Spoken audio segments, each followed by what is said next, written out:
After a quick and decisive move midway through 2024, Ukraine managed to upend Russia by taking large stretches of territory in the Kursk Oblast region. Now, 6 months later, Russia has taken back most of it, planning to launch a counterattack, catching Ukraine off guard, but it didn't go as planned, with Russia suffering a major setback as the counteroffensive stalls. But what exactly happened, and how did Russia mess up a golden opportunity to push even deeper into Ukraine? It all began on August 6, 2024, when Ukraine launched a surprise offensive into Kursk. Ukrainian troops, surrounded by tanks and artillery, slowly made their way deep into Russian territory, taking at least 28 villages and more than 390 square miles of territory. The move completely caught the Russians off guard, leading to a state of emergency being called shortly following the incursion. Russia quickly scrambled troops into Kursk, stopping the invasion just a few days later, and by mid-August, the battle lines were stabilized. However, Ukraine continued making deeper and deeper progress into Russia. It would take nearly 2 months for Russia to muster up enough troops and weaponry to bring the offensive to standstill. By October, the Ukrainian offensive completely stalled out, and it turned into a war of attrition. The following month, another player entered the battlefield, with North Korea sending at least 10,000 troops to Russia. Most of these forces found themselves in the Kursk region, supplementing Russian front lines as the Kremlin planned their next move. Thanks to the North Korean injection of troops, Russia slowly began pushing back the Ukrainian forces, making up more and more territory by the day. Midway through November, Russian forces had recaptured half the territory it lost and continued pummeling the Ukrainian forces in the hopes of a retreat. But it would take another 6 months of back and forth before Russia could make enough progress to completely halt the Ukrainian incursion. When asked about the reasoning behind this attack, Ukrainian forces said that goals of the operation included inflicting damage on Russia's military, capturing Russian troops, pushing Russian artillery further out of range, hindering Russian supply lines, and diverting their forces from other fronts. But perhaps the biggest reason was to force Russia into a possible ceasefire agreement. It was all about getting enough leverage to force Russia to the negotiation table, while slowly regaining some of its own land on the Eastern Front. Another possible reason touted by military experts was to show the West that Ukraine was still worth supporting. With the war 2 years and counting by mid-2024, and rumors of aid cuts ramping up, Ukraine had to prove to their backers that the country has a realistic chance of winning this war. By attacking Russia and moving deep into Kursk, Ukraine proved that it was able to overcome the Russians, further strengthening support from Western allies. As Russia ramped up its progress, the Kursk offensive completely disintegrated, but we'll look at exactly how Russia did that a little later on in the video. Nevertheless, Russia was making gains quickly, and by March 11, 2025, most Ukrainian troops had already retreated, leaving millions of dollars of Western equipment for the Russians. It was a complete disaster, with the media even avoiding any reports on the situation. Russian troops slowly began moving on Sudzha, the final pocket of Ukrainian resistance, slowly pushing Ukraine back out of Russia and turning the tide of the war once again. As the offensive grinded to a complete halt, defense researcher Marina Miron was the first to announce that it was a strategic failure by Volodymyr Zelensky and that Ukraine had unnecessarily diverted troops from its eastern front, which led to even more gains by Russia. In essence, Russia made gains in the east, and now they have taken back the only point of leverage that Ukraine had. A complete waste, but a valiant effort nonetheless. Other Western analysts complimented Ukraine, suggesting that it was remarkable how long they managed to hold on to the territory, but this was all just wishful thinking. Russia was already gearing up to capitalize on these gains, a move that was suggested to completely swing the tide of war and give Russia a decisive victory. But Ukraine was not done yet. Following the Kursk losses, a new target was on the horizon. This time, it was Belgorod. Realizing the losses in Kursk, Ukraine would make its move on March 18, slowly trying to enter the Russian-held territory. Unlike the Kursk invasion, Russia had already predicted this. Instead of being caught off guard, more than 62,000 Russian troops had already been moved to the Belgorod region. It completely stemmed the initial effort, with Ukraine realizing that it would not be as easy for them to simply waltz into the region as they had done a year earlier in Kursk. This time it would take a more controlled and thought-through plan that is required. With more than 24 defensive systems already stationed in the region, Ukraine began a long-range bombing campaign. Following up on these strikes, Ukraine launched smaller raids on the territory, all to disrupt and prevent the Russian troops from getting into the right positions that could potentially stunt the incursion. It was reported that Ukraine had taken a few square miles each day. Essentially, it renders the Russian numerical advantage useless, with troops being unable to effectively coordinate and drive Ukraine back. In fact, it was nearly impossible for Russia to mount any form of serious counterattack. Judging by the strikes, Ukraine largely relied on the HIMARS and F-16 fighters. The HIMARS would repeatedly strike Russian defensive systems and prevent any heavy weaponry, like tanks, from taking the optimal defensive position. Meanwhile, the F-16 ran riot on Russian troop positions, and thanks to Western intelligence, Ukraine could quickly figure out the troop movements of Russian soldiers and continue disrupting these strategic positions. Thanks to the JDAM guided bombs, these F-16s could carefully place shots, making sure not to waste any ammunition as it continued to blow up Russian defensive positions. A unique GPS system would make the JDAM far more efficient and accurate than its unguided counterpart, which is notorious for its very low levels of accuracy. Moreover, these JDAMs and the possible inclusion of the JDAM-ER extended range version, which has a range of 45 miles, targeted Russian houses and border posts. These buildings were commonly used by the Kremlin forces as a way of stockpiling ammunition and allowing Russian troops to ready themselves for a counteroffensive of their own. Yes, following the complete destruction of Ukrainian advances in Kursk, Russia was secretly planning a counteroffensive of their own. Aside from the 62,000 troops we have already mentioned, the recapture of territory in Kursk further allowed the Russians to move some of its bigger weaponry to Belgorod. With the area being of strategic importance and seen as a gateway to the Donbass region, Russia was secretly planning to transfer these troops and equipment to launch another invasion on Ukraine from Belgorod. But as you can see, Ukraine was already weary of this situation unfolding. As confusing as this sounds, Ukraine actually has a plan, according to top military officials.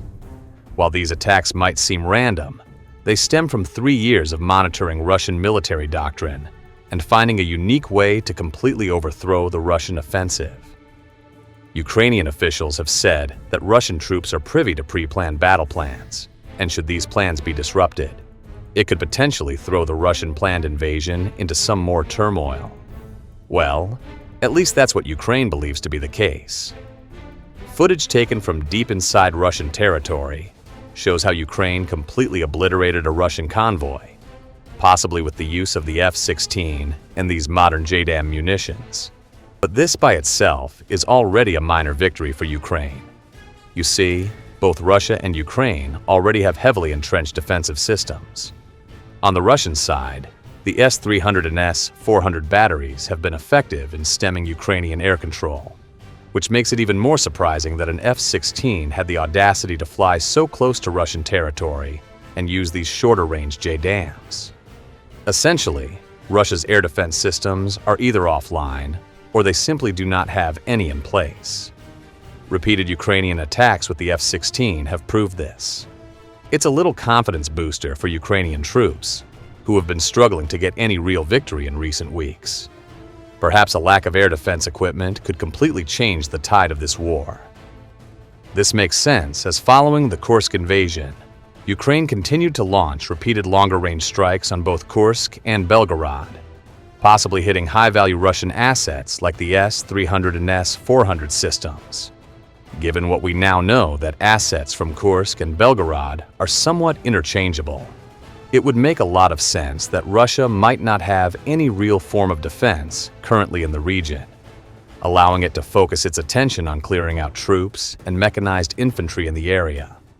Once defenses in the area have been reduced, Ukraine could possibly look to again make a move deep into Russian territory, essentially cutting off supply routes to the southeast, preventing Russia from reaching Crimea and the Donbas regions.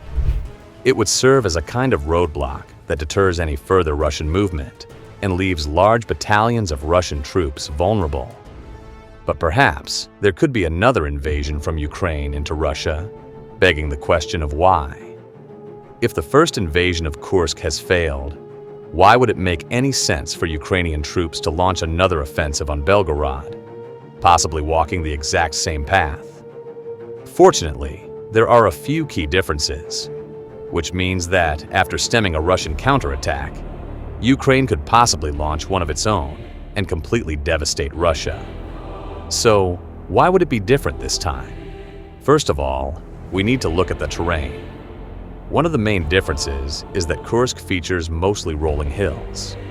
These hills made it a tedious process for Ukrainian troops to advance, while also stemming Russian reinforcements from moving fast enough to support the defensive efforts. A quick look at the Belgorod landscape provides a flatter terrain, which naturally allows Ukraine to use speed and more maneuverability if it is to move deeper into Russia. However, it also makes it easier for Russia to bring more reinforcements into the equation. Initially, Ukraine launched a quick incursion, taking a few miles, with fighting taking place mostly around the Popovka and Demidovka settlements. It allowed Ukraine more freedom to devise effective tactics and continue supplying reinforcements and ammunition. While this sounds like what happened in Kursk, it is a little different. The main supply lines running from Sumy to Sudzha are mainly centered around forest.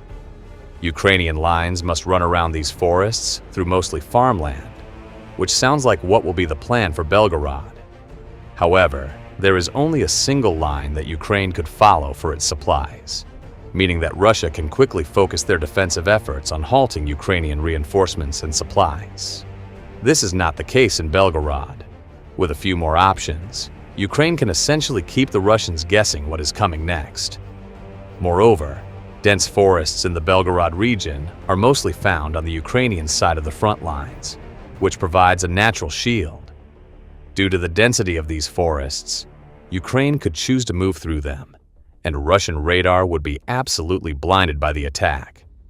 In fact, initial speculation was that Russian forces planned the same strategy, using the forest to their advantage.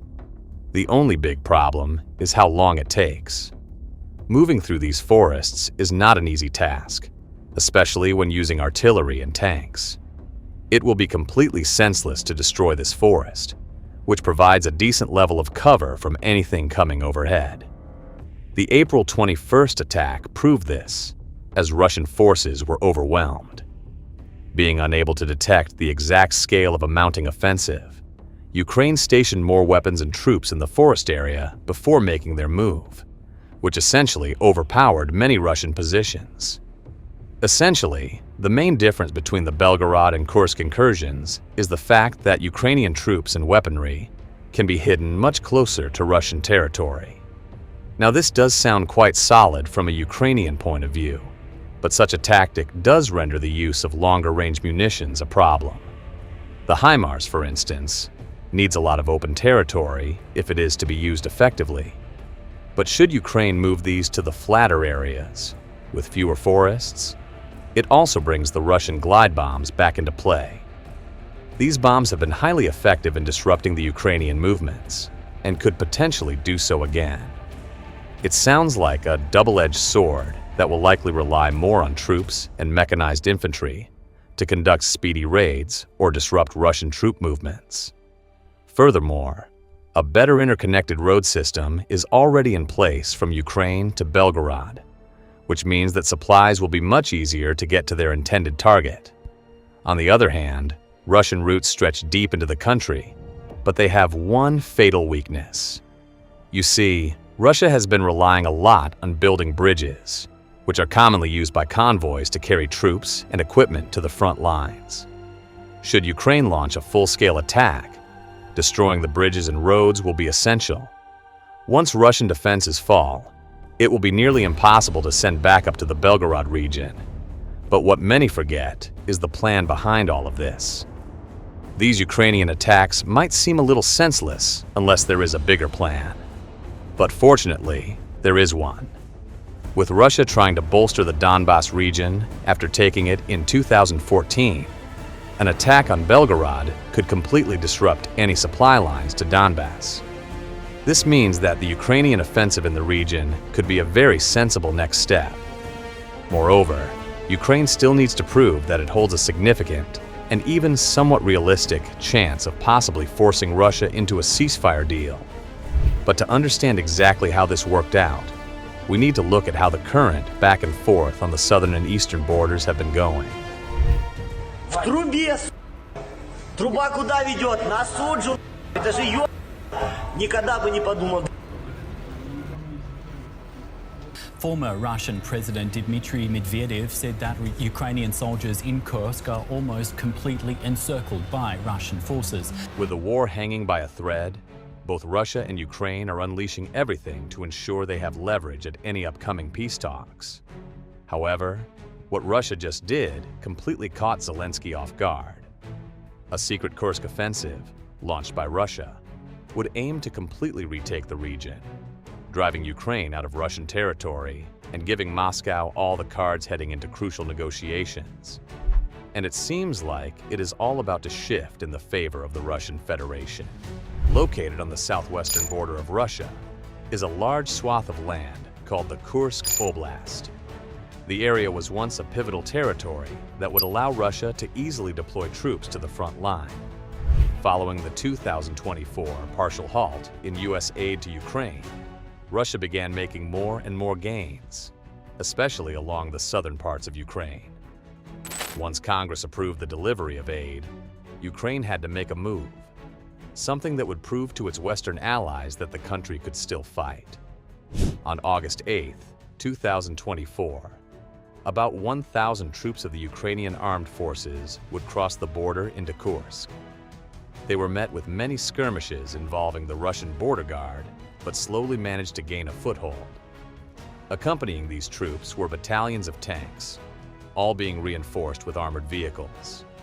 Russia quickly scrambled to repel the attack, but by the end of the first week, Ukraine had taken about 390 square miles of land, including the capture of 28 settlements within the territory. Moreover, Russia continued throwing more and more troops at the region, including a donation of 10,000 North Korean troops to shore up these front lines. It worked, with the whole operation stalling just 2 months later in October. Russia naturally withdrew troops from other conflict zones on the front line, deploying large battalions to stem the advances of Ukraine. It naturally worked as Russia retook about half the territory it had lost in just under 2 weeks. The battle lines were stable, leading to numerous smaller skirmishes among the captured settlements. According to Ukrainian authorities, the main goal of the offensive was to help other parts of the battlefield, and this makes a lot of sense when you look at it. With Russian home territory now under attack, Moscow had to redeploy many of its troops back to Kursk. This reduced some pressure on the front lines. Moreover, various critical supply routes ran through Kursk. With these lines now disrupted, Russian reinforcements and resupply would take a massive hit. However, the biggest benefit of this offensive was to target Russian artillery. Moscow has been launching various artillery strikes from within its own borders. The offensive would drive back all these artillery regiments, further reducing some of the pressure placed on the front lines within Ukraine. Finally, the biggest reason for the Kursk offensive was to give Ukraine some leverage when it comes to negotiations. Holding a bit of Russian territory would possibly allow the Ukrainians to negotiate for more of its own land as well. This hasn't happened yet, and then the front lines in Kursk stalled. For almost 6 months now, neither party has made any real gains, and much like the rest of the war, it has turned into a war of attrition. Now, almost a year into the conflict, estimates suggest that Ukraine has sustained around 49,000 casualties, with almost 3,000 pieces of equipment lost. On the Russian side, it is estimated that they have suffered 48,000 casualties, with 20,000 deceased, and another 6,000 North Koreans deceased or wounded. Russia has lost about 2,432 pieces of equipment, including 931 tactical and strategic UAVs. So, this has been a very costly offensive on both sides of the battlefield. Starting the new year, Russia continued trying to recapture more and more territory, but this would come at a massive price. Nevertheless, Russia claimed to have taken back most of the smaller localities like Orlovka, Pogrebi, and Novaya Sorochina. But the advances remained slow until early March. On March 6th, news broke of a secret Russian attack. It was reported that these forces had advanced near the village of Kurlakoa, to the south of Sudzha. While this didn't seem like a big deal, Ukraine soon realized that it posed a massive threat to its defensive lines. Moreover, Russia spent the next few days driving deeper and deeper into the Ukrainian defensive line, breaking through and posing a serious threat to resupply lines. On March 7th, Reuters reported that Ukraine was being encircled within the Kursk Oblast. Drone and artillery attacks directly target supply lines, also cutting off many of the troops falling back.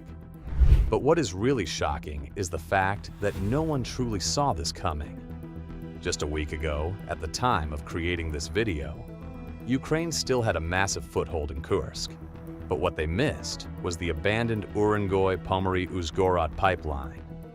The pipeline runs north to south, starting from the Urengoy gas fields and then passing through Izhevsk, Yelets, Kursk, Romny, Chmerinka, Bohorocheny, Ivano-Frankivsk, and finally stopping near the Ukrainian borders with both Slovakia and Hungary in Uzhhorod. The pipeline, which was established in 1984, served a massive natural gas transportation system up to the end of 2024. This stopped when Ukraine did not renew the contract to receive more Russian gas. However, the dormant pipeline would lead to a move nobody truly expected from Russia. Various Russian bloggers suggest that Russian forces entered the pipeline under the cover of darkness. They would traverse it for about 16 kilometers, spending several days inside. The troops would again re-emerge from the pipeline, but this time they were behind enemy lines. The move completely cut off various support lines and led to an encirclement of Ukrainian troops. Many believe that Russia had caught Ukraine off guard with this move, but Ukrainian military sources deny this, suggesting that they had been aware of this for some time. Unfortunately, troops and resources had to be shifted to Kurilovka, where Russian forces were beginning to break through Ukrainian lines. Given that the troops stationed near the pipeline were understaffed and under-resourced, they simply didn't have the means of blowing up the pipeline. This would be a grave error, which could potentially lead to the end of the Kursk offensive. Over the next few days, Russia continued making more and more advances. Sources revealed that villages such as Cherkasskoye, Porechnoye, Kubatkin, north of Sudzha, and Viktorovka were among those that were ultimately retaken. However, taking these villages is not the primary goal of these Russian forces. A day later, on March 9th, Russian bloggers reported that the large town of Sudzha was under attack from various directions. This was confirmed by many international sources. But whilst the battle for Sudzha is still underway, Russia has taken another 12 settlements in the area. These include Agranom, Bogdanovka, Bondarevka, Dmitriukov, Zazulevka, Ivashkovsky, Kolmakov, Kobatkin, Martinovka, Mikhailovka, Pravda, and Yuzhny. The scary thing is that this entire offensive stemmed from the critical Ukrainian error of ignoring the natural gas pipeline. It also puts the town of Sudzha in a bad position, where there is a real risk of full encirclement that will force Ukraine to withdraw many of its troops. By all accounts, Ukraine's only bit of territorial leverage seems to be slipping away. And with more and more Western pressure mounting on President Volodymyr Zelensky, it doesn't look great for the Ukrainian forces as of this video. The initial incursion also led to various other forms of aggression from Russia. Many can probably remember that just a few days after Ukraine took over most of the territory, Russia responded by changing its nuclear doctrine. Under this new doctrine, Russia could perhaps go the route of nuclear warfare if it feels that its sovereign territory is being attacked. This is exactly what happened. But President Putin didn't resort to using nuclear weapons. Instead, he bided his time, waiting for the current situation to unfold. After the souring of diplomatic ties between Kyiv and Washington, Putin noticed that it would be the perfect time to strike. Not only does this remove further leverage on the battlefield for Ukraine, but more and more pressure is mounting on the Ukrainian head of state. So, what does this truly mean for Ukraine? First of all, Russia will need to retake the town of Sudzha. This town is far more strategic than you might think. It offers numerous routes from Ukraine, allowing these troops to resupply. Should Russia drive out the Ukrainian troops, it could lead to another line opening up. Russia can continue pouring troops into the eastern part of Ukraine, which adds more and more pressure on the current front lines. Ukraine seems to be already under pressure further down to the south, especially along Kupiansk. Recently, Russian forces have been making massive gains in the area. The city of Pokrovsk is also looking more and more likely to fall, with Russian forces advancing on either side, possibly looking to encircle the area. This would be a major loss of territory for Ukraine, and it could even lead to troops moving down south to the city of Zaporizhzhia. This will put a lot of strain on Ukrainian troops and wipe out a lot of the currently liberated territory. Should Kursk fall, it will enable the influx of these Russian troops and also open up more supply lines. Moreover, it enables Russia to redeploy many of its artillery back to the Ukrainian border. These will then be used to pummel Ukrainian defenses. Now that U.S. aid to Ukraine has been frozen pending a review, it will further damage the landscape of the war. As Zelensky begins to lose more and more territory, the West might not continue being so enthusiastic in sending billions of dollars of aid. Furthermore, it will affect the negotiations as well. Despite several attempts at peace talks failing, President Donald Trump seems adamant on pursuing peace. Whether it is something he truly believes will work, or if he is trying to get that elusive Nobel Peace Prize, Trump is sure of peace negotiations in 2025. However, there is one problem. Ukraine has not yet been invited to the negotiation table. What we know of the current peace talks, which were recently released, is that the Trump administration aims to have it implemented by April 20th. Trump calls this the 100-day peace plan for Ukraine. The original proposal, which would bring an immediate stoppage to the war, would require Ukraine to withdraw all its troops from the Kursk region. However, Russia would not be required to return any territory it has seized back to Ukraine. According to U.S. Secretary of Defense Pete Hegseth, returning to pre-war 2014 Ukrainian borders is simply unrealistic and only prolongs the war. Hegseth continued to say that the U.S. believes that NATO membership for Ukraine is a realistic outcome of a negotiated settlement. But this again has not yet been confirmed by the Kremlin. In fact, nobody knows exactly which concessions Russia will need to make for this peace agreement to come into effect. Being adopted as part of NATO would make the most sense, but it will also never be accepted by the Russian leaders. If Ukraine were to join NATO, it meant that Russia's biggest adversary would be directly on its front doorstep, even leading to the possibility of NATO nuclear weapons being stationed so close to Russia. For Ukraine, this simply doesn't give them any real security. As President Zelensky suggested, Russia has broken ceasefire agreements 25 times since the Minsk Agreement was enacted, following the 2014 Russian invasion and annexation of Crimea. This means that Ukraine doesn't trust Russia to abide by any new rules, regardless of who the U.S. president is.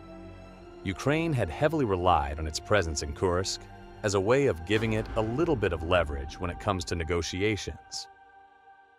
Essentially, for this to be enacted, Ukrainian President Zelensky will need to put his signature on paper. This doesn't seem likely unless Ukraine will have enough security guarantees, a demand that led to the Ukrainian president being unceremoniously kicked out of the White House. Moreover, Trump believes that sending U.S. companies and civilians to process rare earth minerals would provide enough of a backstop. Basically, Washington says that Russia will never dare break a ceasefire if it means that there could be U.S. casualties. But Zelensky is not so sure, and neither is the rest of Europe. Should Trump be willing to station U.S. boots on the ground to enforce and maintain peace? He believes that this could remove any motivation for Russia to once again launch an offensive. But do you think that having U.S. civilians would be enough to stop the Russians from launching another invasion? According to various media sources, many believe that both President Donald Trump and President Vladimir Putin have some kind of friendship. The rumors began following Trump's 90-minute call with his Russian counterpart, whereby both claimed that negotiations took place. This completely sidelined Volodymyr Zelensky in the process. Moreover, Trump continued calling Putin a strong and smart leader during many of his press meetings throughout February. He also stood up for Putin in the White House, despite what Zelensky had said, further solidifying his support for the Russian dictator. Putin also responded, calling Trump a pragmatic and trusting leader when he described his relationship with the U.S. president. But most important is the fact that these two have been seeing eye to eye for the better part of the last decade. Trump was a staunch defender of Putin when Democrats claimed Russian interference in the 2016 election, while also suggesting that Putin is supportive of the claims Biden didn't win the 2020 election. All of this confirms what the world has probably been thinking. Putin and Trump might be closer than we think, and could perhaps even share a friendship. Such a close relationship will seriously affect the Ukrainian peace talks, suggesting that the biggest Ukrainian backer is now negotiating with the intentions of helping its biggest adversary. In reality, a lot of this is still speculation, but the fact remains that Russia has finally managed to break the Ukrainian stranglehold on the Kursk region. This could significantly reduce its leverage in negotiations, but it remains a mystery as to how this would play out. Thank you for watching this video, and make sure to like and subscribe for your daily military report. Donald Trump's heavily trailed phone call with Vladimir Putin hasn't led to Moscow signing up to a 30-day ceasefire in Russia's ongoing war with its neighbor. Less than 100 days into President Donald Trump's second term, the war in Ukraine was about to end. After weeks of negotiation and megaphone diplomacy, Trump believed he had Vladimir Putin exactly where he wanted him. Great things about me, I'm going to say great things about him. But did Putin just flip the script and betray Donald Trump? Nitpicking of who said what, the one thing we know is he didn't say that. He rejected the proposal for a 30-day unconditional ceasefire. This total rejection by the Russian president is not only a slap in the face to the United States, but could possibly lead to Trump stepping away as a deal-maker-in-chief, leaving Ukraine to fend for itself and possibly crushing the Russian economy in retaliation. What will happen to Ukraine? How will Trump respond to Putin? And what exactly will happen next? Let's go back for a little context. Since the start of the Russia-Ukraine war, President Donald Trump has been vocal about being the one to stop it. The U.S. president has been adamant about bringing this all to a total stop within the first few days of his presidency. Unfortunately, it didn't happen, and it would take almost a month from his inauguration on January 20th to enter a conversation with Putin. After a 90-minute call on February 13th, the United States and Russia both agreed to a meeting in Saudi Arabia. The meeting was led by Secretary of State Marco Rubio and Special Envoy to the Middle East, Steve Witkoff. Following the meeting, both Russia and the United States exclaimed that it went very well, and it broke the barriers of communication between the Kremlin and Washington. This comes after President Joe Biden chose to rather ignore Russia instead of talking. The first encounter went so well, the Kremlin spokesperson, Dmitry Peskov extended an invitation to President Donald Trump for the two to meet in Moscow. Unfortunately, there was one seat missing from this table, and that is Ukraine itself. Moreover, the meeting also snubbed any other European stakeholders or backers of Ukraine. The lack of bringing Ukraine on board was seen as frustrating for President Zelensky. But according to Secretary Rubio, the talks were positive, and an agreement had been drawn up to have a high-level team support these ceasefire talks. Rubio continued by saying that the agreement would also discuss what would happen with Ukraine following these peace talks, and that any ceasefire would need to be acceptable to all parties, including the United States, Russia, and Ukraine. This was not a sentiment echoed by President Trump, who went on record blaming Ukraine as the aggressor, and then labeling President Zelensky a dictator, who is unwilling to hold elections in his own country due to dwindling polls. Just a week after these statements were made at Trump's Mar-a-Lago golf resort, Zelensky was invited to a sit-down with the president at the White House.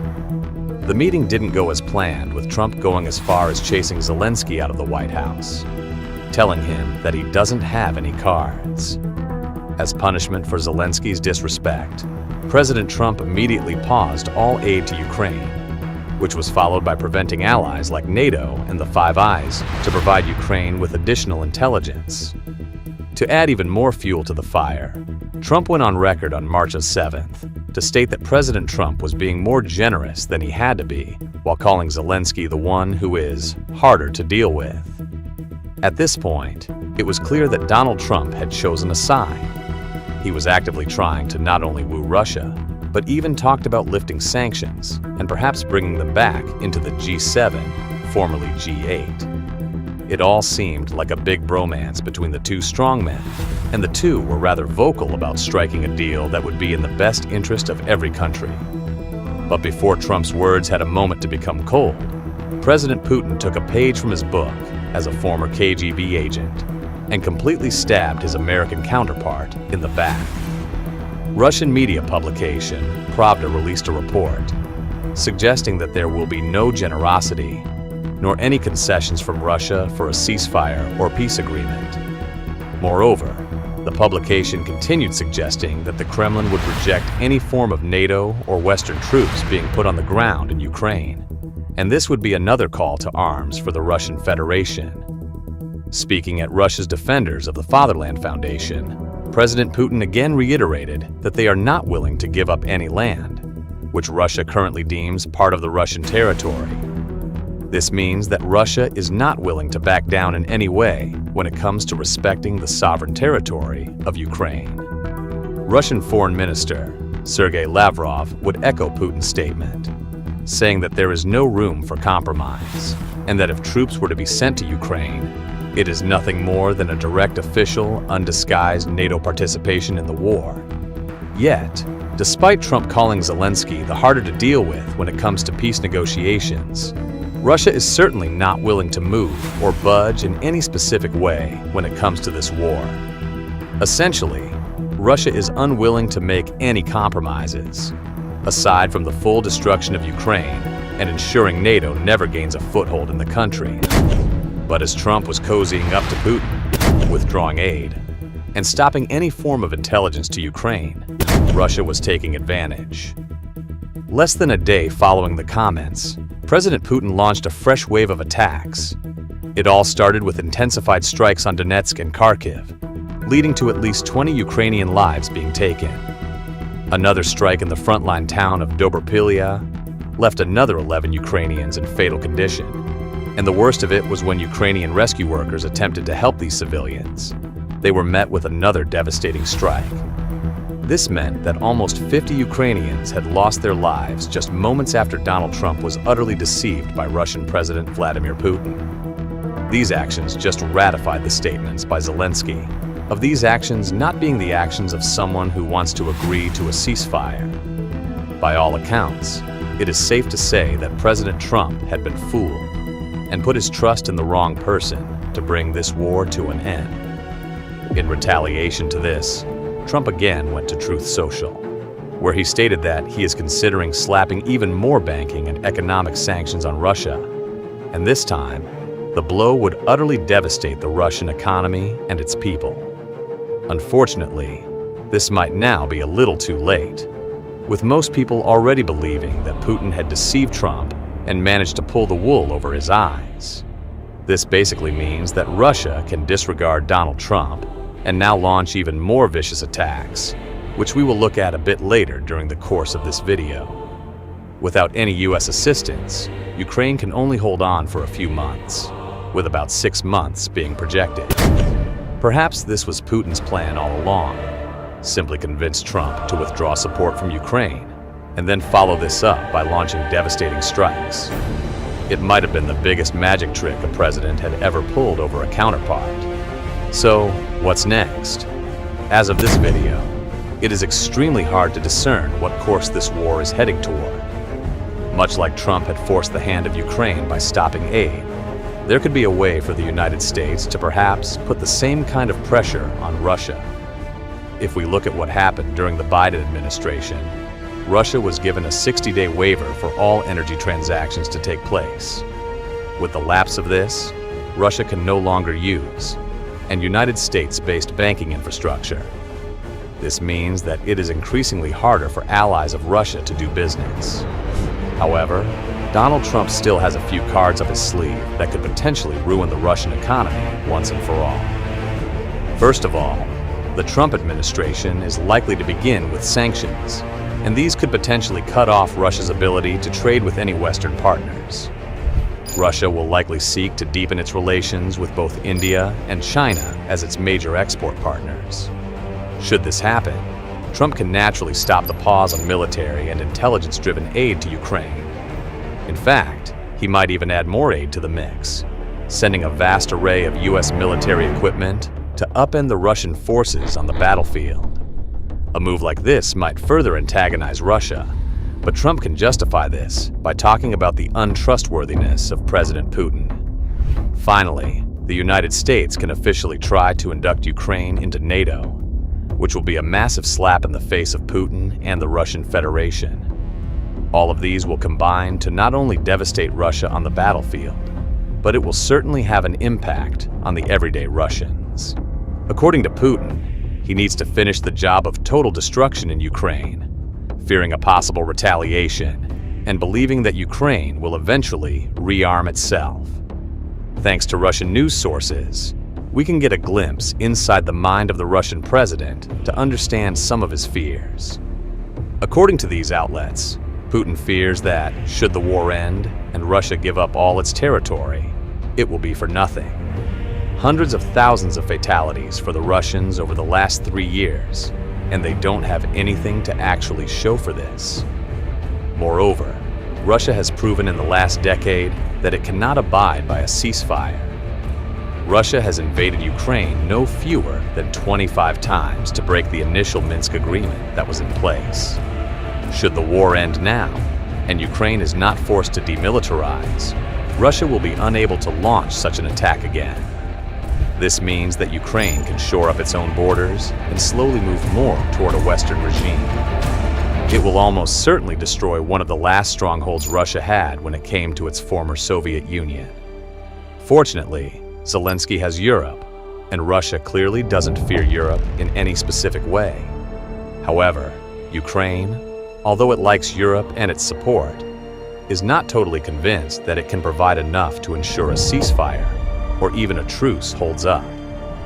Furthermore, Russia is frustrated by exactly how close Zelensky has become with Europe, fearing that somehow they might want to add Ukraine to NATO in a way that Russia cannot stop. The induced sanctions in Russia will also need to come to an end. Putin believes that Russia should once again be part of the greater global economy. But despite everything Putin wants, and Donald Trump mentioning that Zelensky does not have any real cards, Ukraine holds some leverage, and this is actually quite powerful. Since August 2024, Ukraine has controlled a large part of Russian territory. They currently hold about 1,000 square miles of territory in the Kursk Oblast, which means that Ukraine will bring some leverage to the negotiation table. Ukraine might want to trade this territory for some territory that Russia currently holds. which is really frustrating the Kremlin. In fact, Putin wants to ensure that Ukraine does not hold any leverage when it comes to negotiations. This means that an ideal world for Putin would ensure that Ukraine loses all the territory it has currently lost, and the war simply stops. If this happens, Putin can turn to his own constituency and say that has won the war, and the lives of thousands of soldiers were not simply wasted. This will not only solidify Putin's position as the leader of Russia, but naturally ensure that the country does not attempt to defy him. But this plan could also backfire in Ukraine. Currently, Ukraine has a lot of top-tier troops and U.S. military equipment stationed in Kursk. With the pause of U.S. aid to the country, Ukraine will quickly see its resources diminish, and this will naturally lead to more experienced troops being caught up in a drawn-out offensive. The problem with this is that it will weaken the Ukrainian defensive line quite severely. But there is one massive bargaining chip that Ukraine holds with Europe. The European Union has frozen about $300 million in Russian assets. This can be brought to the negotiation table, with Ukraine, meanwhile, profiting off the proceeds of these frozen assets. This will undoubtedly frustrate President Trump, especially since he has his eyes on Ukrainian minerals. According to recent data, Ukraine holds about 22 of the 34 minerals that the EU classifies as being critical.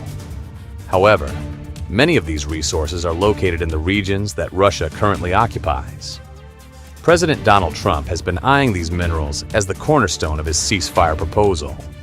But if Russia doesn't play ball, it might all be for nothing. One of the key deposits that Trump wants is graphite, and it is estimated that Ukraine holds about $86 billion in graphite deposits, of which only 15% had been processed since the start of the war. A study done by the BBC has indicated that one of the biggest mineral deposits is in the area of Donetsk, and should Russia be handed this territory, it will arguably destroy the Ukrainian economy, or at least what is ultimately left of it. All of this was actually noted in the statement when Putin declared 2025 as the year of the defender of the fatherland. The Russian leader emphasized that he would use this as a year to adhere to all the promises he had made to the Russian people following the war. With the Ukraine war becoming more and more intense, and Russian nuclear warfare becoming an even bigger threat, Europe aims to rearm itself in a large and possibly nuclear way. With Poland the next in line if Ukraine falls, Trump's U.S. nukes might be the only deterrent preventing Russia from invading Europe. But he is not the only actor in this regard. Just recently, French President Emmanuel Macron has hinted at sending French nuclear warheads to Poland. This is welcomed by Prime Minister Donald Tusk and could secure the future of NATO. But will the U.S. take this unprecedented move? What does Russia have to say about it? And can anything be done to prevent an all-out war? Today, we unravel some of these questions. Despite Poland not having any nuclear weapons or capabilities at the moment, this was not always the case. In fact, Poland used to form part of the Eastern Bloc nations. While operating under the influence of the Soviets, Poland had various nuclear weapons stationed within its territories. This was mainly Russian nuclear arms, but posed a threat to the West. However, Poland denounced communism in the early 1990s, which meant that it no longer accepted being ruled by the Soviet Union. It was after changing to a democracy that these nukes mysteriously disappeared back into the hands of the Soviet Union. Since the 1990s, Poland has not been known to hold any form of nuclear weapons and greatly relies on its stockpiles of conventional weapons, many of which have come from the United States. However, the situation in Ukraine might become more and more dire, especially with deliberations on a ceasefire ongoing. Many Western experts also believe that should Ukraine fall, it will be Poland who is next on the chopping block, and with no one truly understanding how the United States will react, Poland might need to develop a deterrence of their own. With this decision made by both Polish Prime Minister Donald Tusk and its president, Andrzej Duda, it seems like having nuclear weapons in Poland is a reality the world will eventually need to deal with. Poland has two main options for getting these nukes. First of all, Poland might choose to develop its own set of nuclear weapons. However, this takes years of planning and could take decades more to enact.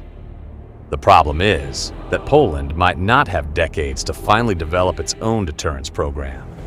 This leaves option 2, which involves possibly convincing other Western allies to station some of its nuclear weapons in the country. This move is much easier and will also ensure almost immediate protection from Russia. Unfortunately, finding countries willing to do this might not be possible, especially since many in the West are trying to avoid the possibility of a nuclear war taking place. But one of the first to actually introduce this idea was none other than French President Emmanuel Macron. Make sure to smash that subscribe button to ensure you get your daily military report.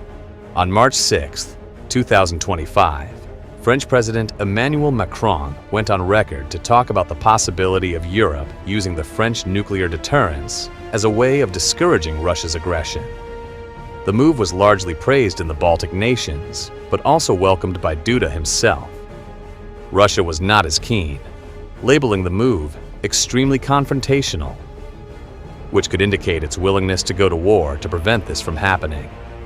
According to recent estimates, France has about 290 nuclear weapons.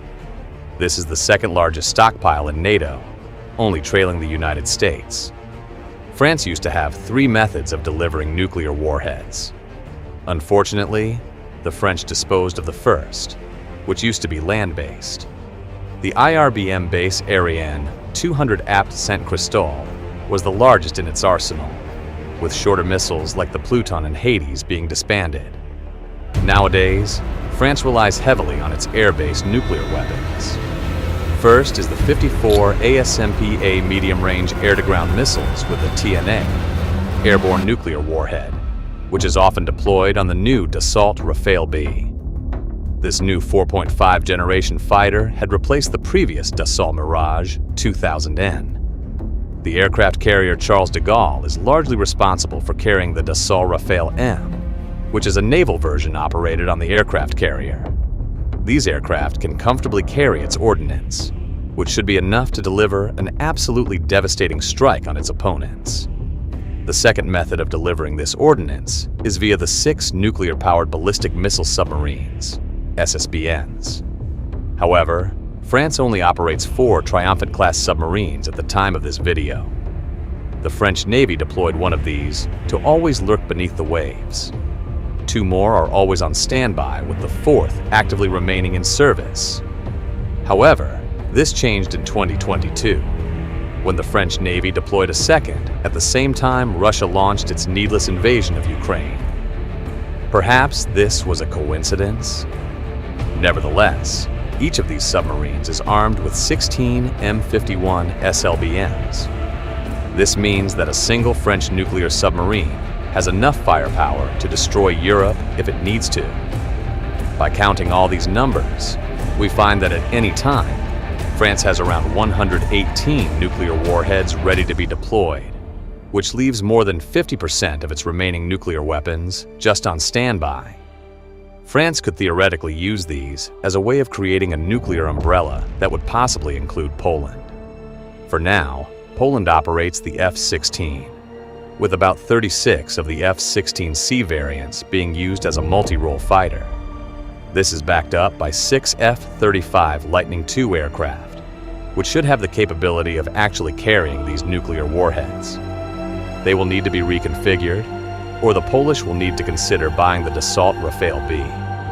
Moreover, Poland doesn't have any nuclear submarines known to the world, and this puts them at quite a bit of a disadvantage when it comes to possibly launching these warheads. However, using U.S. military equipment and having its military set up in a way that is already friendly to the U.S., it might make more sense to perhaps convince President Trump to station nuclear weapons in the country. Exactly how many nuclear weapons the United States has is often debated.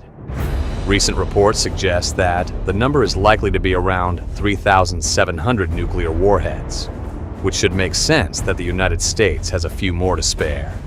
In fact, the U.S. nuclear umbrella already extends to Europe and many NATO countries. While we are not exactly sure which countries have these nuclear weapons, it is suspected that Italy, Belgium, Germany, Turkey, and possibly even the Netherlands currently have access to U.S. nuclear weapons. With so many unique diversions, including nuclear bombs, ICBMs, and SLBMs available to the United States, it is not worth having an in-depth look at each of them. However, the bomb variation of these warheads is stationed mostly in Europe and would need a good aircraft to transport them if they need to be deployed. This is generally done using actual bombers, who can carry such large orders. But there are also quite a few logistical issues as to why it would not make sense for the United States to send some of its bombs to Poland. To deliver a nuclear bomb, a bomber, or large aircraft is needed. Since these bombs are extremely heavy, it means the aircraft burns through quite a lot of fuel en route to its destination. This often requires the use of tanker aircraft, like what Israel had used in their 2024 direct strikes on Iran. Poland doesn't have these large tankers and would need to borrow or even develop some of their own. This means that despite the nuclear weapons being sent to Warsaw, they will still need NATO assistance when it comes to deploying them. A problem Poland will not have when using the smaller and more strategic French warheads. This creates a massive risk and logistical issue if Poland eventually needs to deploy them. With the assistance of Western counterparts, who might now also be dragged into this situation. So, having U.S. nuclear weapons in Poland might simply not make sense. And this has led to a lot of debate in the country itself. Prime Minister Donald Tusk is pushing for the United States to add Poland to its nuclear umbrella, whereas President Andrzej Duda prefers the French military intervention. Now this is once again just politics talking. Both Tusk and Duda represent rival government parties. Tusk slides more to the left with the Civic platform, whereas Duda is part of the right-leaning PIS.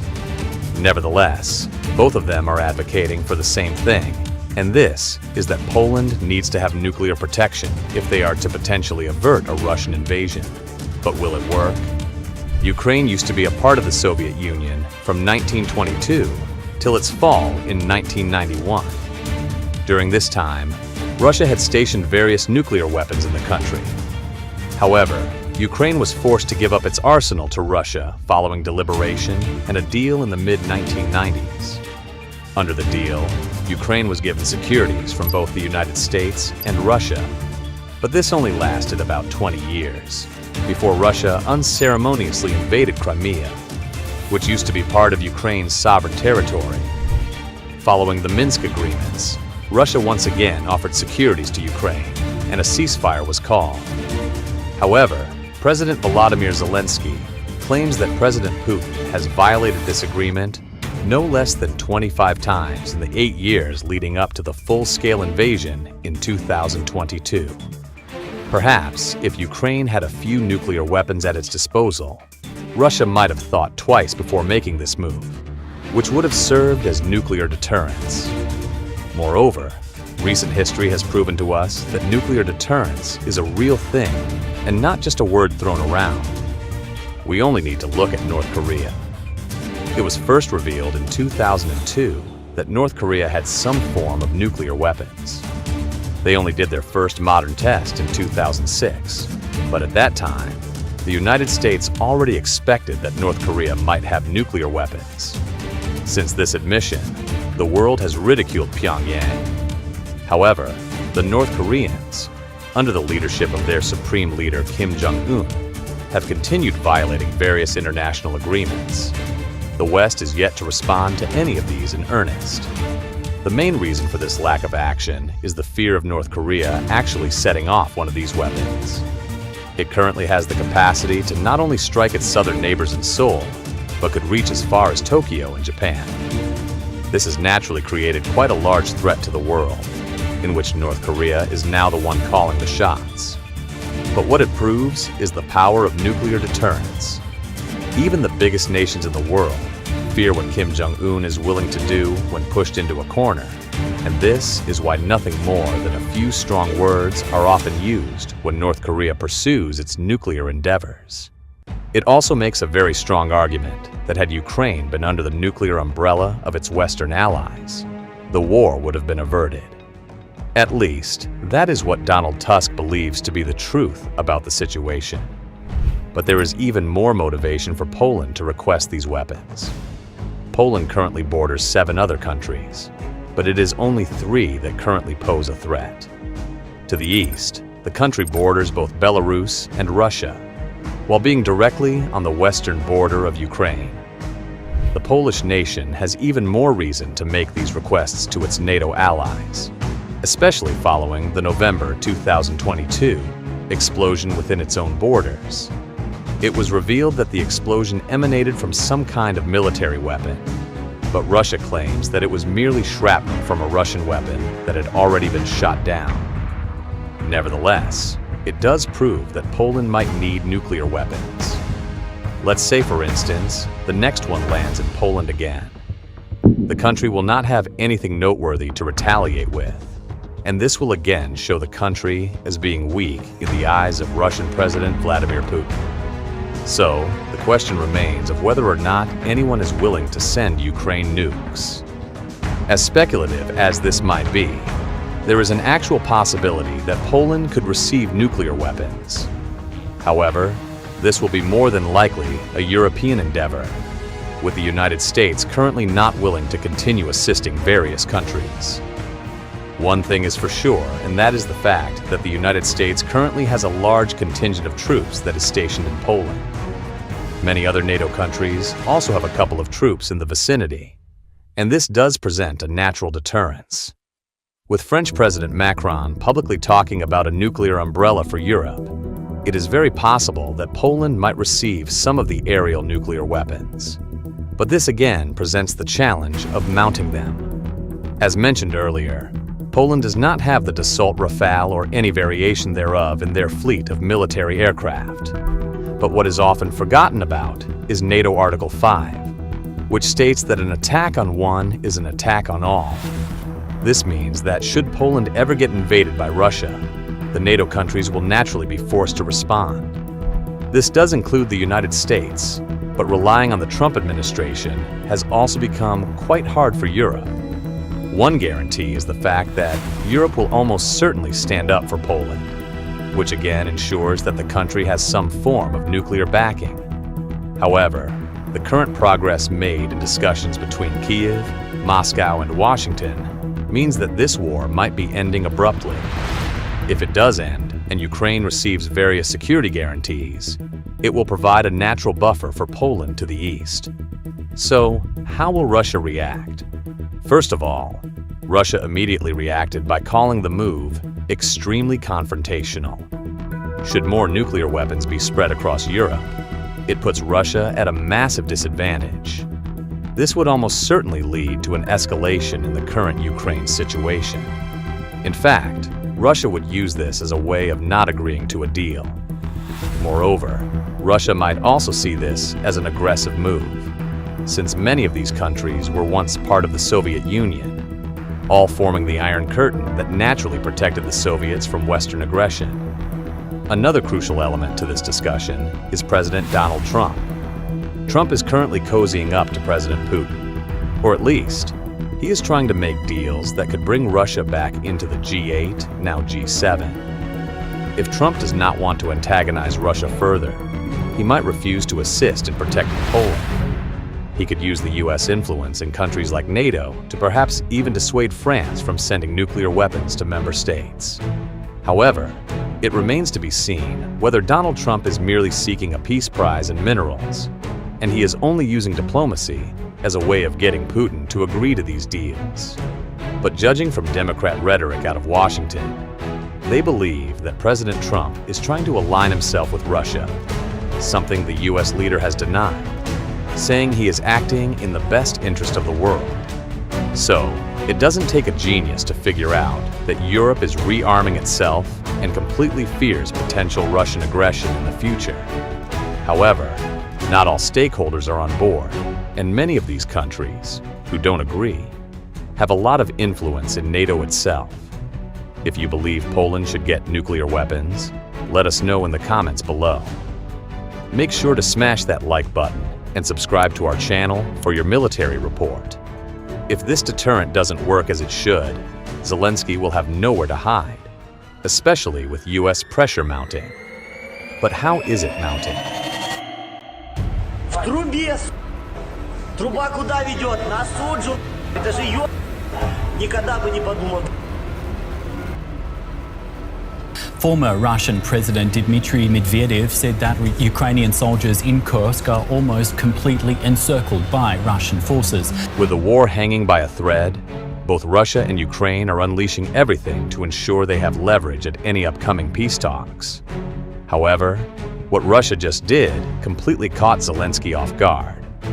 A secret Kursk offensive, launched by Russia, would aim to completely retake the region, driving Ukraine out of Russian territory and giving Moscow all the cards heading into crucial negotiations. And it seems like it is all about to shift in the favor of the Russian Federation.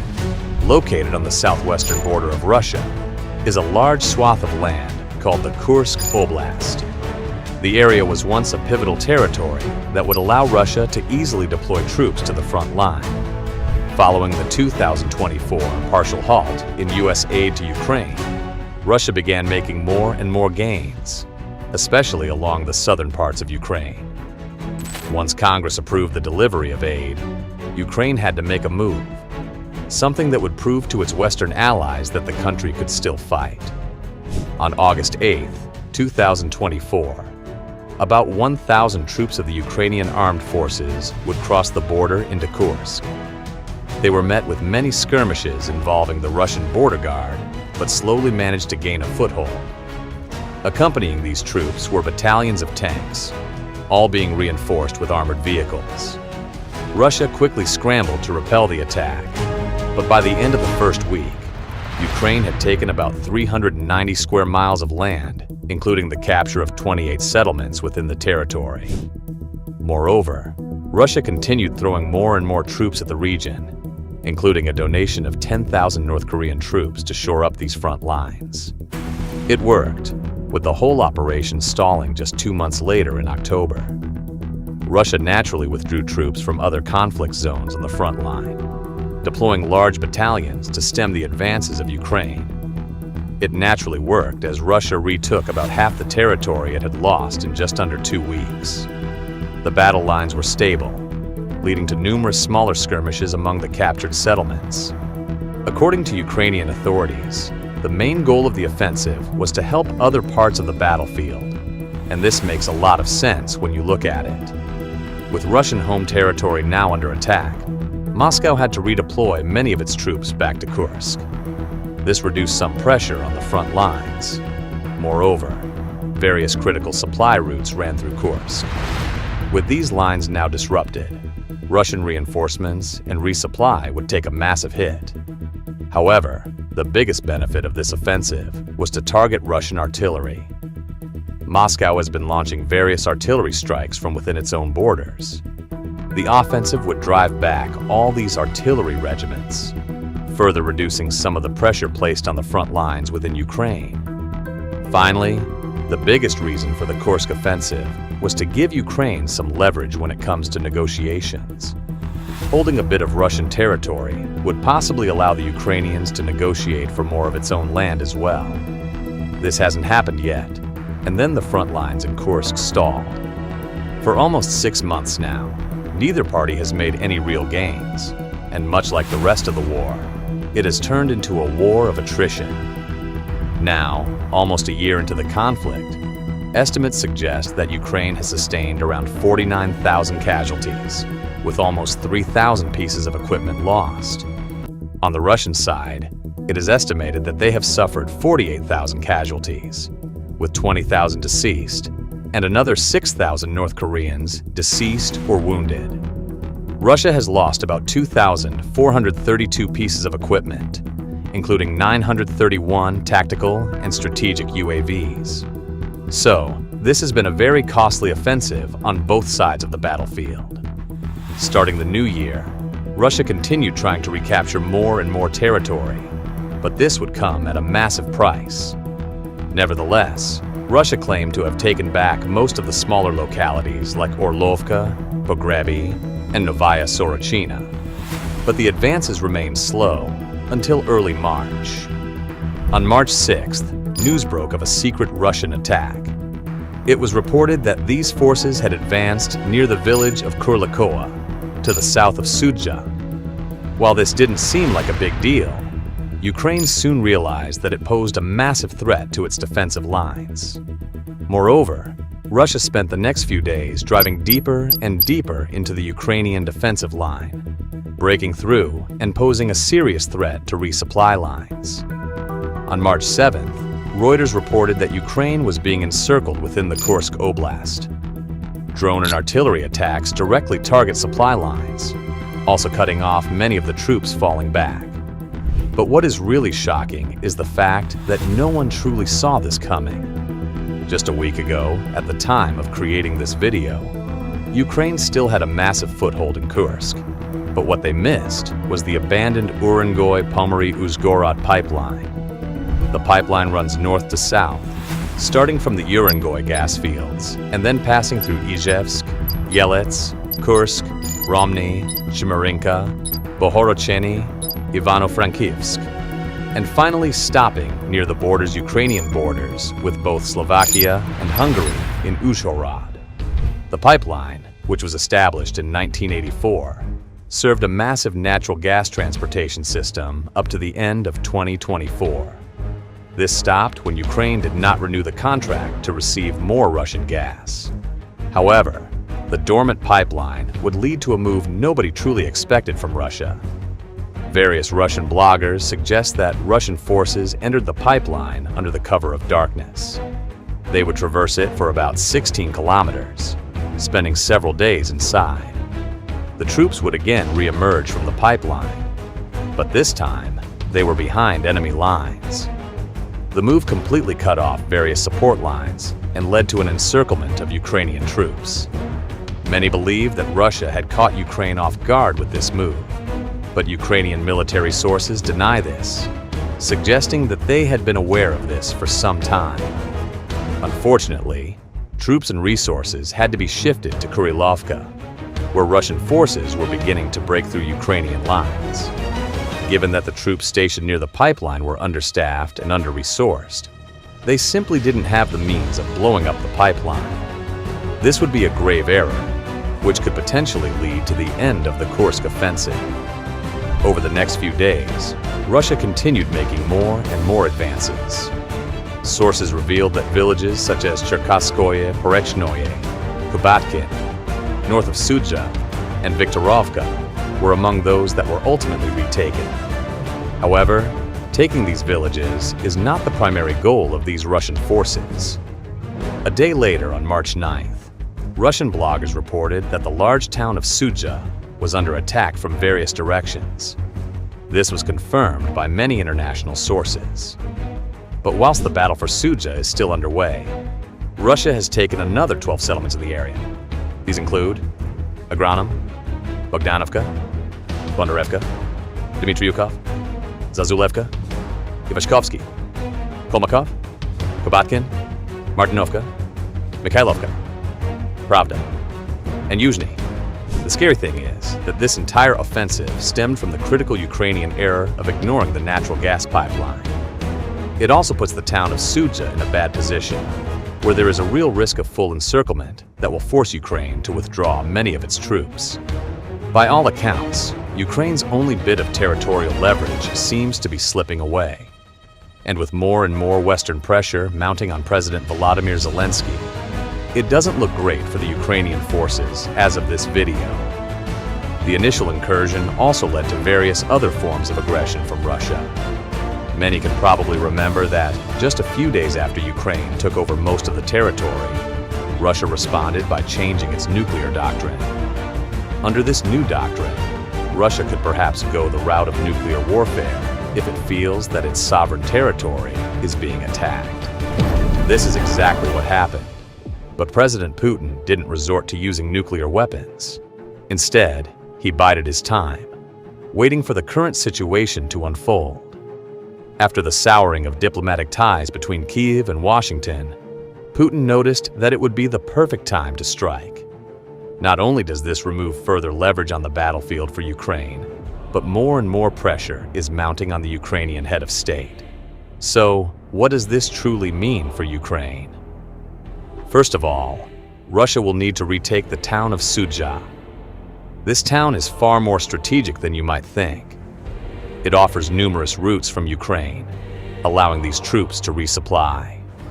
Should Russia drive out the Ukrainian troops, it could lead to another line opening up. Russia can continue pouring troops into the eastern part of Ukraine, which adds more and more pressure on the current front lines. Ukraine seems to be already under pressure further down to the south, especially along Kupiansk. Recently, Russian forces have been making massive gains in the area. The city of Pokrovsk is also looking more and more likely to fall, with Russian forces advancing on either side, possibly looking to encircle the area. This would be a major loss of territory for Ukraine, and it could even lead to troops moving down south to the city of Zaporizhzhia. This will put a lot of strain on Ukrainian troops and wipe out a lot of the currently liberated territory. Should Kursk fall, it will enable the influx of these Russian troops and also open up more supply lines. Moreover, it enables Russia to redeploy many of its artillery back to the Ukrainian border. These will then be used to pummel Ukrainian defenses. Now that U.S. aid to Ukraine has been frozen pending a review, it will further damage the landscape of the war. As Zelensky begins to lose more and more territory, the West might not continue being so enthusiastic in sending billions of dollars of aid. Furthermore, it will affect the negotiations as well. Despite several attempts at peace talks failing, President Donald Trump seems adamant on pursuing peace. Whether it is something he truly believes will work, or if he is trying to get that elusive Nobel Peace Prize, Trump is sure of peace negotiations in 2025. However, there is one problem. Ukraine has not yet been invited to the negotiation table.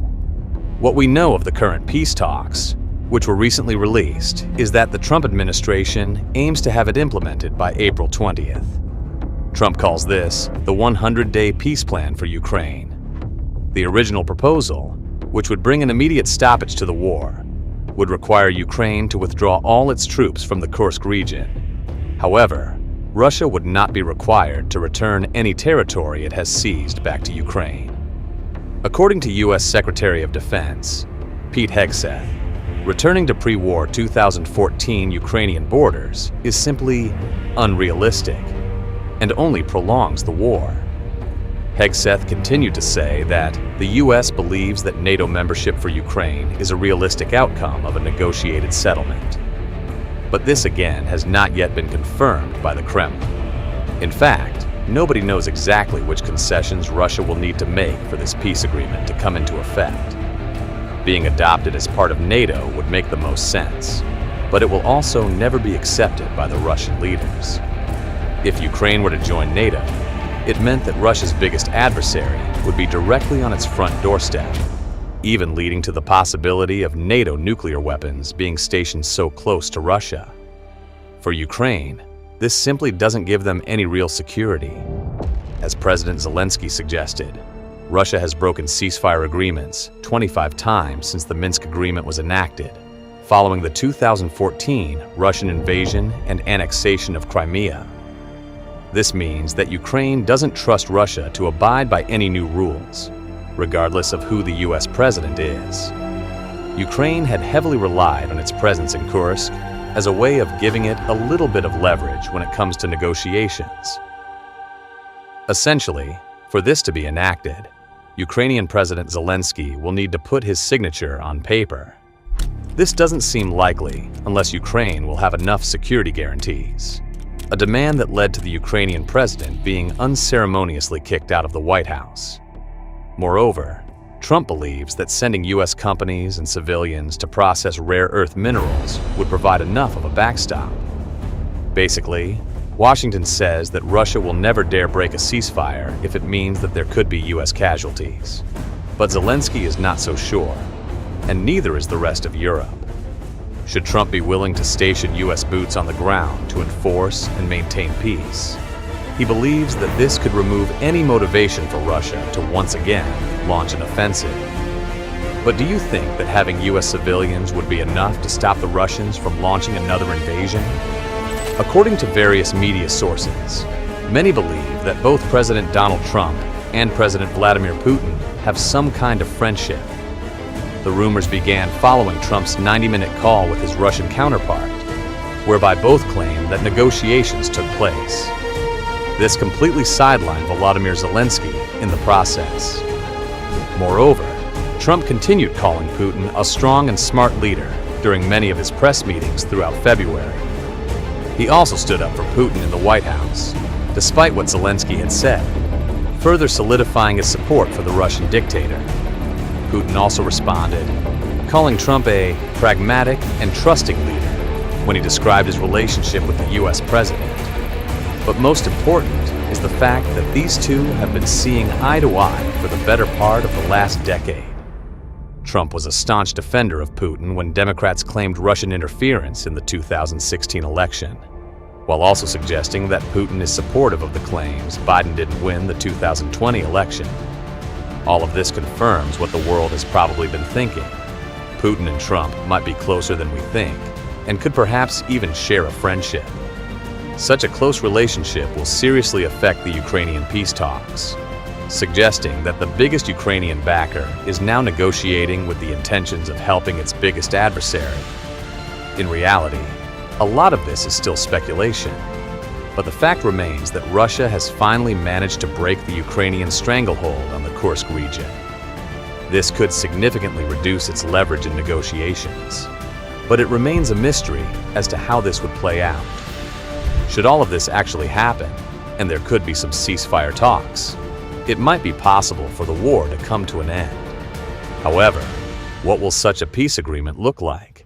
Britain's Prime Minister Keir Starmer has said that a number of countries were ready to join Europe's new coalition of the willing to help Ukraine. Coalition of the willing to defend a deal in Ukraine. Are we on the brink of World War III? Donald Trump seems to think so. Well, 3 years after the full-scale Russian invasion of Ukraine, the world is finally seeking a solution.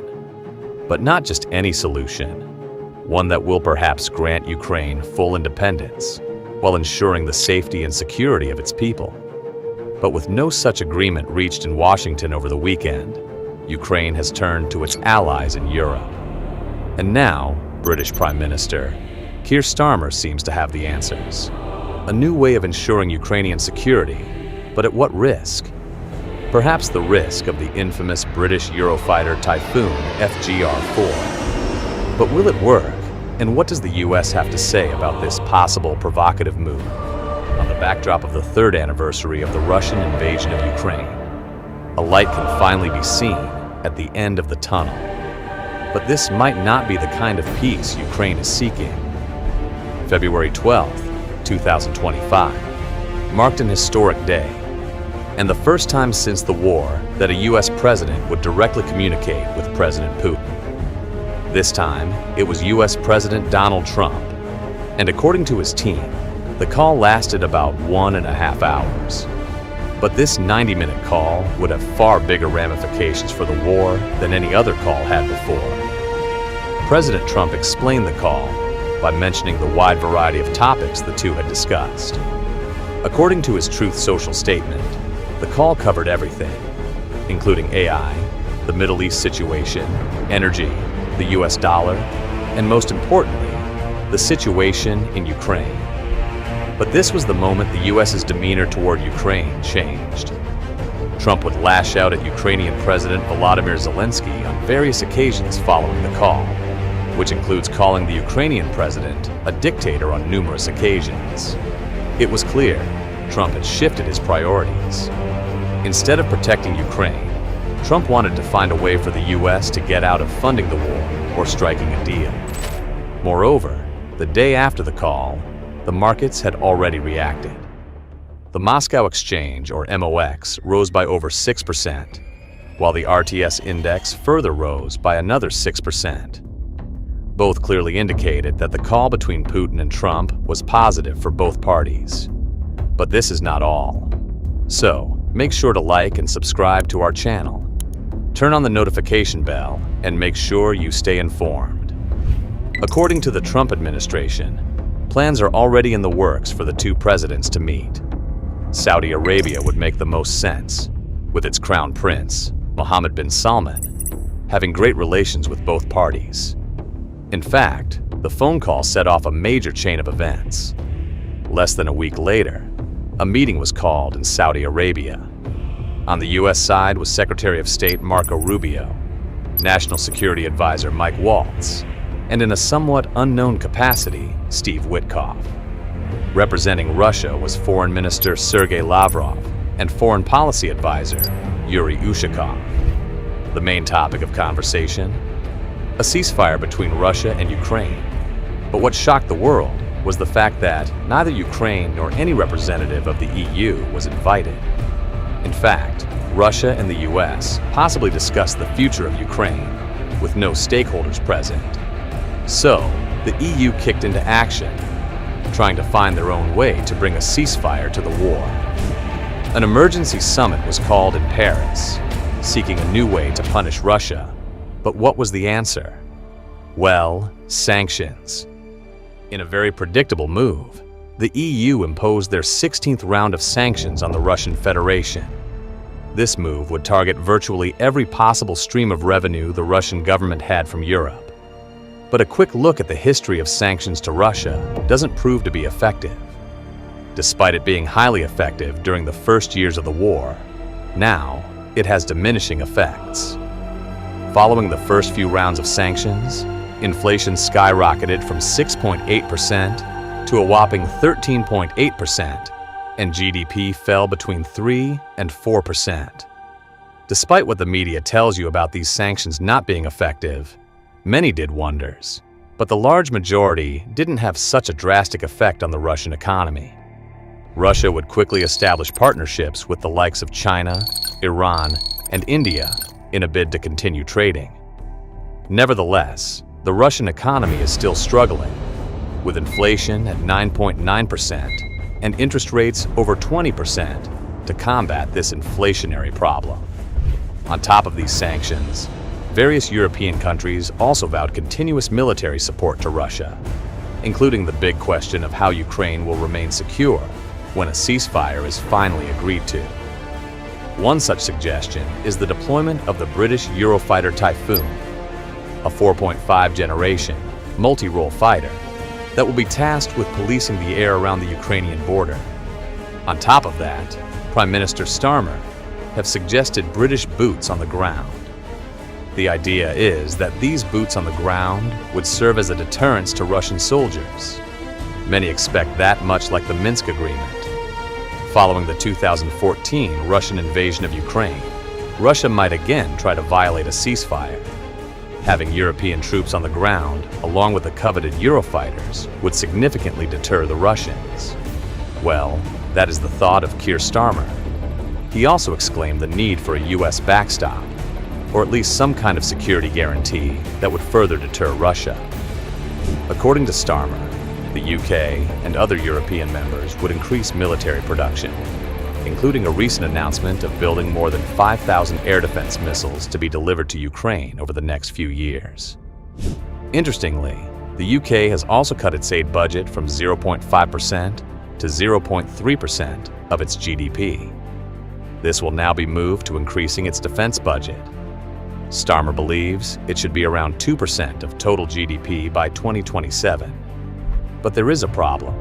Can the UK actually afford to have boots on the ground in Ukraine? By all estimates, the UK would be able to have around 4,000, if not fewer troops to permanently place in Ukraine. According to the House of Commons, the UK currently has around 148,000 military personnel, of which just over 75,320, are considered to be active. Of this, just over 10,000 are actively stationed across Europe, a far cry from the more than 60,000 U.S. troops in Europe and the additional 10,000 rotational troops the U.S. have stationed in Poland alone. By all estimates, the UK would be able to have around 4,000, if not fewer troops to permanently place in Ukraine. These troops will need to cover more than 1,400 miles along the Ukrainian border. However, France has about 200,000 active personnel, including another 180,000 for Germany. This means that to cover the entirety of Ukraine's eastern border, the UK will need the assistance of these two giants. Unfortunately, Emmanuel Macron later denied any French troops to Ukraine, merely suggesting in early January that French troops might assist in training Ukrainian soldiers. This doesn't provide enough security for the Ukrainians to prevent another full-scale Russian invasion. Well, in steps the Eurofighter Typhoon once again. This unique aircraft is slightly more powerful and advanced than the fourth-generation F-16, but it doesn't truly compare with the likes of F-22 Raptor or the F-35. What the Eurofighter does do, however, is pose a direct threat to Russia. Its unique design, including advanced avionics and stealth capabilities, makes it one of the ideal policing aircraft, possibly even giving Ukraine the ability to overcome Russian air defenses. Fortunately, Starmer didn't say the UK would give Ukraine these aircraft, but rather operate them on Ukrainian soil. The question is whether this is a good decision, or does it put British pilots at risk? Well, the UK currently houses around 137 of these aircraft. They are evenly split between the Tranche 1, Tranche 2, and Tranche 3 variants. The RAF, who heavily relies on this armament, would now have to determine how many they are willing to sacrifice to Ukraine, to put it bluntly. Now, this might seem like an easy choice, given the fact that the UK is not at war, but the current geopolitical climate does leave one vulnerable. Moreover, the UK only has about 37 F-35B aircraft, only serving as a Level 1 partner on the US F-35 program. Ideally, this plan would work to keep Russian drones and aviation aggression at bay. But there is still one thing that needs to be answered. If the UK supplies these aircraft to Ukraine following the ceasefire deal, what happens if Russia shoots down a British aircraft? Does Britain retaliate? Will it enforce Article 4 of the NATO agreement? And is the UK willing to risk further escalation with Russia? Despite the EU banding together, making decisions, and further rallying behind Ukraine, nothing can be done without a US backstop. Even Prime Minister Starmer acknowledged this in a recent meeting with Ukrainian President Zelensky. One thing the world already knows is that Russia doesn't fear the EU, nor does it fear the UK. However, Russia doesn't want to be embroiled in a conflict with the United States. Since the two countries both have a host of nuclear weapons, Russia would never risk a direct confrontation with the United States. So, what does a backstop mean? Well, Zelensky is adamant about having US boots on the ground, but not just any boots.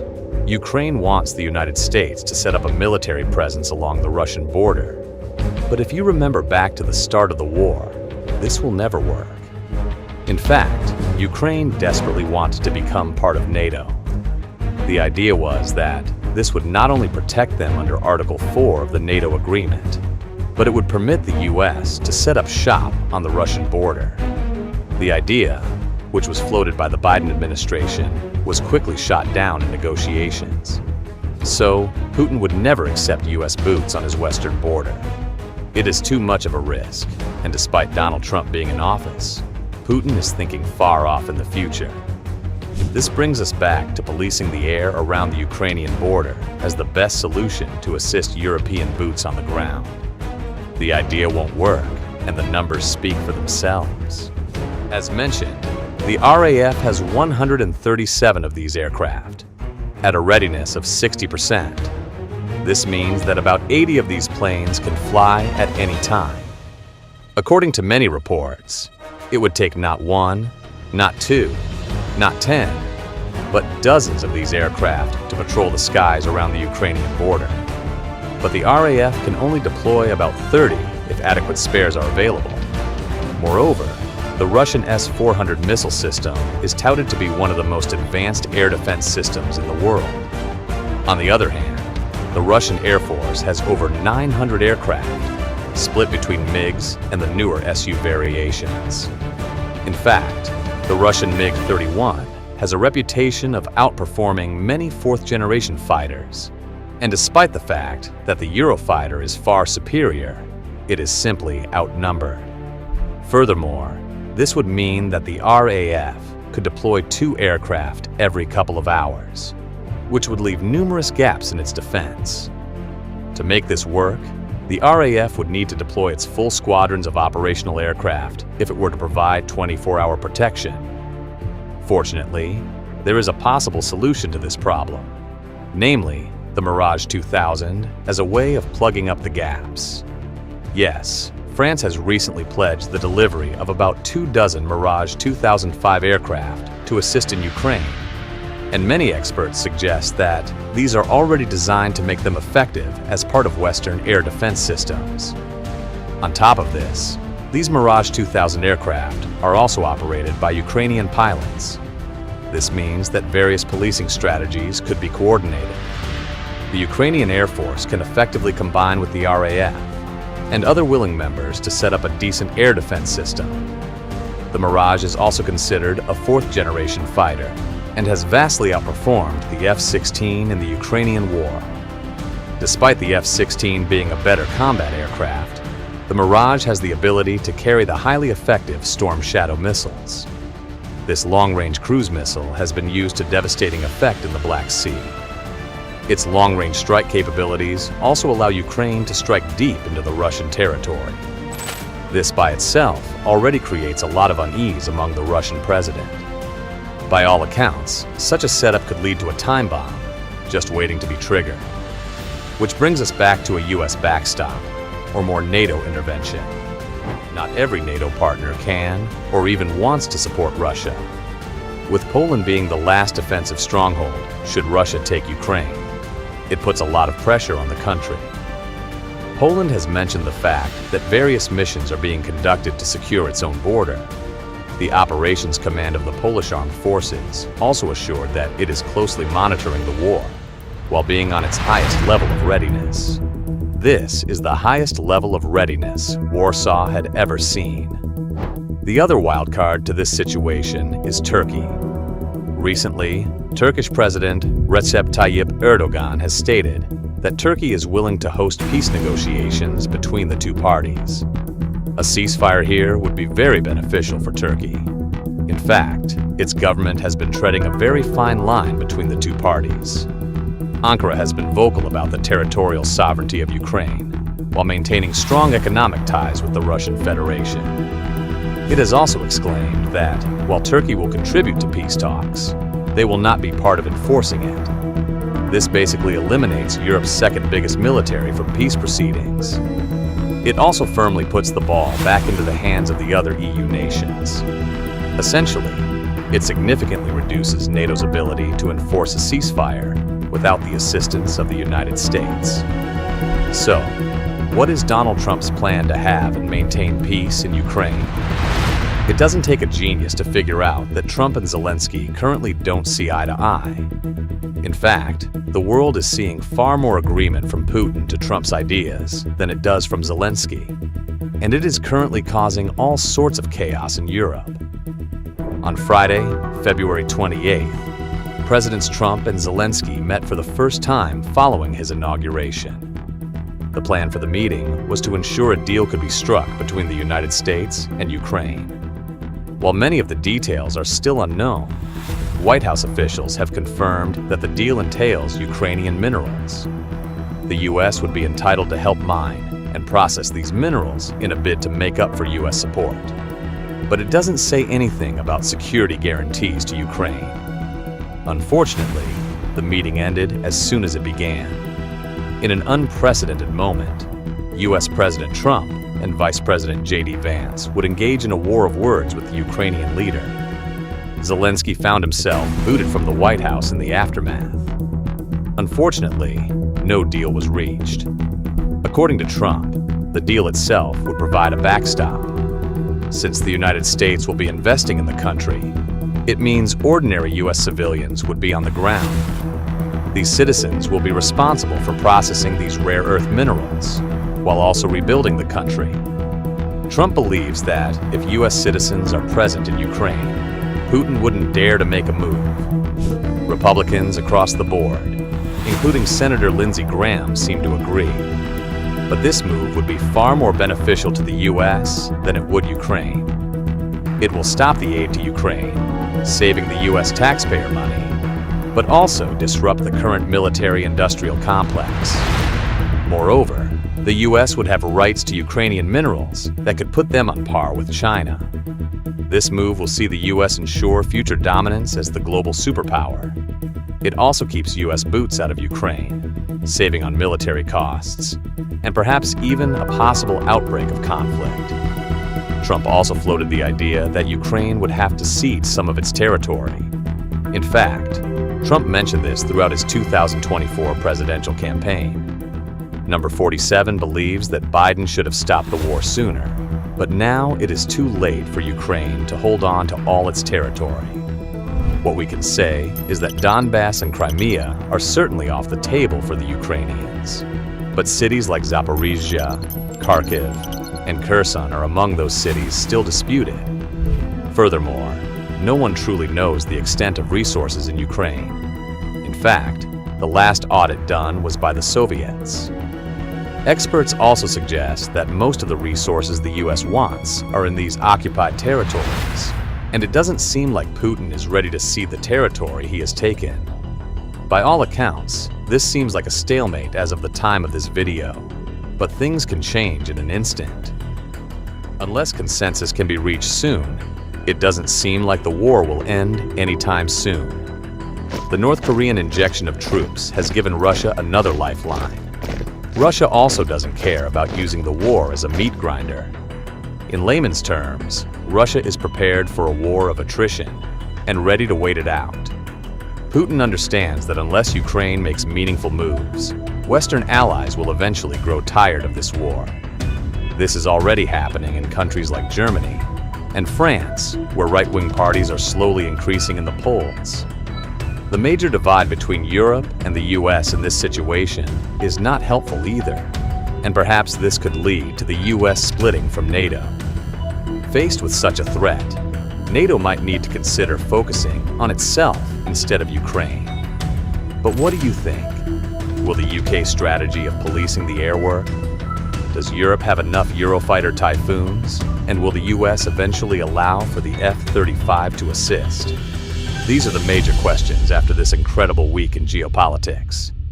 Make sure to like and subscribe, and smash that notification bell as we release videos every single day. The Ukrainian Air Force has just pulled off the unthinkable. Russia's Black Sea Fleet suffered a crushing defeat at the hands of Ukraine, despite not having encountered its own fleet at sea. After just a few weeks of having the French Mirage 2000, the Ukrainian Air Force has managed to strike Russian battleships lingering around Crimea.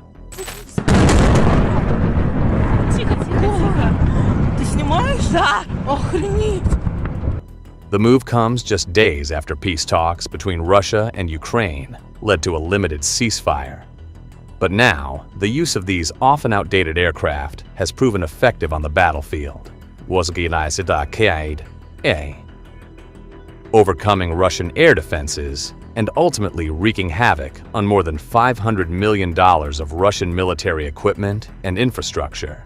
The massive explosion sent a dark mushroom cloud into the sky. The massive blast took the entire region, forcing Russian authorities to declare a state of emergency. Russia is in disbelief, and this could signal a turn of the tide in this long and unnecessary war. Let's break it down. Let's face it. For more than 3 years now, Russia has launched devastating attacks in Ukraine.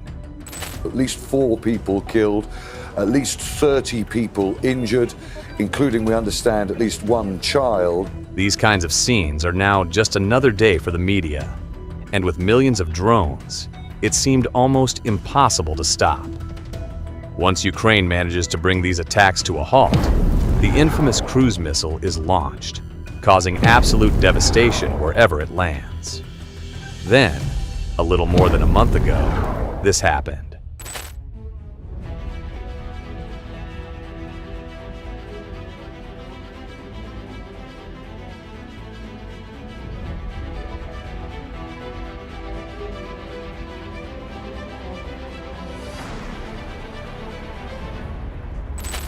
Without a ton of media coverage, Ukraine began receiving French Mirage 2000 aircraft. Along with this equipment, Ukrainian pilots spent months training under French pilots until a few days ago, when it was finally time to unleash these fourth-generation monsters.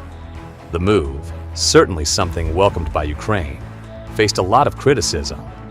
Why would Ukraine be given inefficient and old equipment if the West wants them to win against Russia? Little did everyone know just how capable these fighters are. In a deadly strike on Crimea, Ukraine managed to not only outclass Russian air defenses, but also use these aircraft as a way of deterring most of Russia's incoming drones.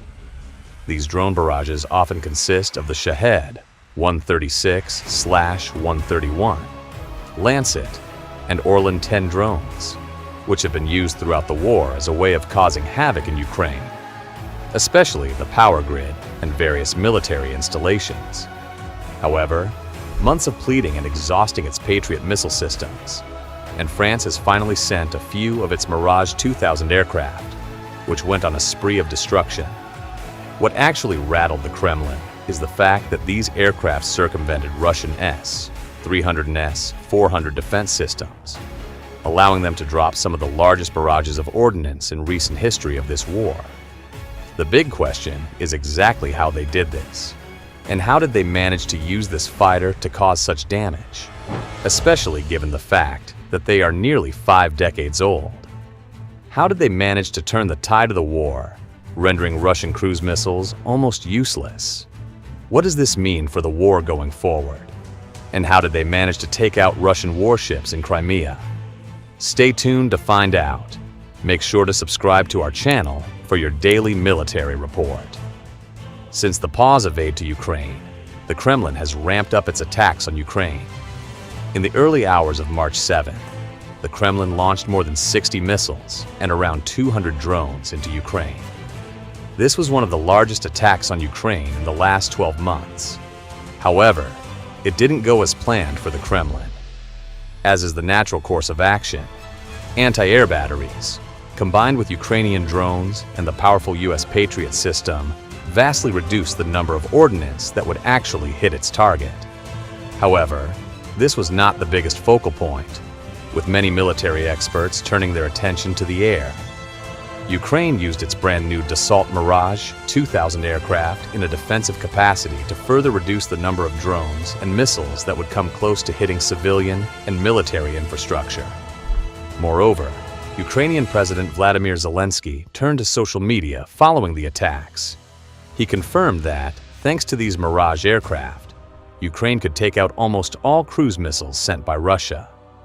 Not only did this significantly reduce the possible destruction, but it shocked the world, with questions like how this is even possible being on the lips of many military experts. Flanking these Mirage 2000s is the coveted F-16, which was also deployed in a supportive role, as a way of further destroying some of the drones which were ready to hit Ukraine's now fragile infrastructure. The question is how. It is incredibly hard for an aircraft to take down a ballistic or even a cruise missile. The process is not as straightforward as you might think. One of the first processes is to actually detect these missiles. This is done through a combination of various radar systems. Ground radar often detects them first, before air defenses are scrambled. Once the detection is made, various aircraft, often referred to as interceptors, or in this case, the Mirage 2000, will be given the go-ahead to take off. But what often happens is that various missiles being shot into Ukraine are at a very low altitude. The combination of this, and also low visibility over Ukraine, means that once the Mirages actually enter the sky, they often notice more missiles that radar might have missed. Before Ukraine had these Mirage 2000s, it would often be these low-altitude missiles or drones that hit the targets. However, the Mirage is also fitted with a radar system of its own, known as the Thales RDY, Radar Doppler Multi-Target, NALTATAI. This system can not only detect any airborne object, but it can scan large areas in the sky. This means it can assist in covering areas often missed by ground-based radar systems. It further has the ability to detect multiple targets while tracking them at the same time. But this doesn't solve the problem of the incoming missiles. Fortunately, sensor fusion then comes into play. This refers to the combination of all these sensors in extracting information. Combined with ground radar, it can give an approximate destination of the missiles, while adding a whole host of other information needed to destroy it. Once the missile has been tracked and a destination is determined, the next step is to get rid of it. But keep in mind that all of this happens in merely a few seconds before the fighter pilot is ready to engage. The pilot now needs to get into the optimal position, which can be tricky if you don't have an aircraft that is fast or even maneuverable enough to move with the missile. Luckily, both the F-16 and Mirage 2000 have been designed with speed and maneuverability as the most important features. Once the pilot is given the green light, he will maneuver the plane into position, often relying on a projected path of the missile before striking. Air-to-air missiles mounted on the side are then deployed, using this data to sense the missile. Once deployed, it takes only a couple of seconds to shoot them out of the air and render the missile absolutely useless. The missile itself is the modern MICA, which has its own radar and tracking systems. The pilot will choose the target and lock onto it. The missile relies on radar and various other forms of tracking, which will intercept the path of either the cruise missile or drone and hit its target to down the incoming ordnance. The problem with modern missiles is that they have been fitted with thrusters. These thrusters allow for maneuverability, which means that someone operating the missile can change its path or force it to follow decoy paths. Since there are hundreds of them incoming, pilots and air defenses often ignore those who seem to be heading for nothing and focus on those who are targeting more important infrastructure. However, using the thrusters, they can be disguised as bad missiles before changing course and hitting its target. This is often something that ground radar struggles with, but the Dassault Mirage is good at discerning. Secondly, Russia loves to use cruise missiles. Unlike ballistic missiles, these often have a single target. A cruise missile doesn't have the ability to maneuver in the air, which should make them easier to take out in theory. However, lower radar emissions, especially with newer missiles, can make it almost impossible for radar, especially ground radar, to detect. You see, when there are numerous incoming missiles, ground radar can become flooded, eventually only focusing on the drones, which have the biggest radar signature. This will inevitably allow the cruise missiles with their smaller signature to be impervious and hit their target. By deploying the Mirage 2000, with its highly sophisticated radar system, it becomes slightly easier to pinpoint these missiles, giving a larger array of coverage that will help with tracking. Another important reason for the use of the Mirage is the fact that it is not so easily fooled by electronic countermeasures. As we have mentioned earlier, these missiles can often change direction and throw off radar systems. But it not only focuses on deceiving radar systems, it also employs these countermeasures to misguide interceptor missiles that are often launched by aircraft. The Russians can even take this further by launching missiles within missiles. Much like the nuclear warhead, it can have a base cruise missile. Once the missile detects that it is being shot at, it will open up the front and deploy smaller missiles. Some of these could even reroute and target the aircraft that is trying to intercept it. This was the main reason for Ukraine demanding the F-16. Thanks to its highly advanced AN/ALQ-131 radar systems, it can essentially blind Russian missiles. These systems can serve as jammers, leaving a missile without a target and creating a sitting duck for countermeasures. Moreover, it will greatly reduce the amount of missiles who enter undetected. Thanks to a combination of all these features, Ukraine essentially nullified the March 7th attacks and greatly reduced the damage it had often faced when Russia turned towards such massive barrages of missiles and drones. However, the Mirage 2000 also serves in an offensive capacity. It might be a great aircraft to deploy defensively, but what it has done recently is more in an offensive capacity and can greatly stem the tide of the war. While using these aircraft in a defensive capacity is great, they can serve just as good a role when deployed offensively. With both Russia and Ukraine trying to gain as much leverage over the other as they possibly could, it is necessary for these Mirage 2000 configurations to offer Ukraine some kind of offensive capability. Upon receiving these aircraft, numerous reports from both Ukraine and Russia mentioned a contingent of the Ukrainian Air Force, flanked by the Mirage fighters, were spotted flying at a low altitude over the Crimea part of the Black Sea. Its target was the port of Temryuk, located near the Russian seaside city of Anapa, and close to the bridge, which creates a connection between Russia and Crimea. Near this city is a Russian oil refinery and various oil storage tanks. These are all owned by Rosneft, a state-run giant Russian energy conglomerate, which is one of the top energy producers in the country. Ukraine had managed to use its aircraft radar jamming technology, allowing 2 drones to enter the area and wreak havoc on Russian oil storage in the surrounding area. Video footage on social media shows large explosions with various loud noises resembling small arms fire. Meanwhile, this technique, used by Ukraine, with what Russia claims to be French assistance, was also used to hit 2 battleships in the Black Sea. Information regarding this is still very scarce, with neither confirming whether it was Ukrainian pilots or if they had been assisted by the French. Should it be revealed that France played a role in this, there will undoubtedly be an escalation, especially with the current situation between the European part of NATO and Russia being at odds. But can the Mirage be successfully used in an offensive capacity? While the defensive capabilities of the Mirage can easily be shown, it is the offensive capabilities that make all the difference on the battlefield. Unlike the F-16, which is not always compatible with various forms of European ordnance, the Mirage 2000 has been designed to be the perfect option to be used by Europe. It is highly compatible with all missiles and works in conjunction with various other forms of radar Ukraine is currently using.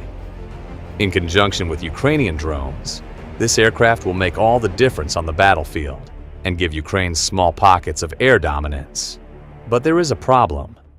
You see, unlike the F-16 and more modern fighters employed by the United States and Europe, the Mirage is mostly effective when used as a multi-role support fighter. It is not specifically designed to work well when it comes to individual operations.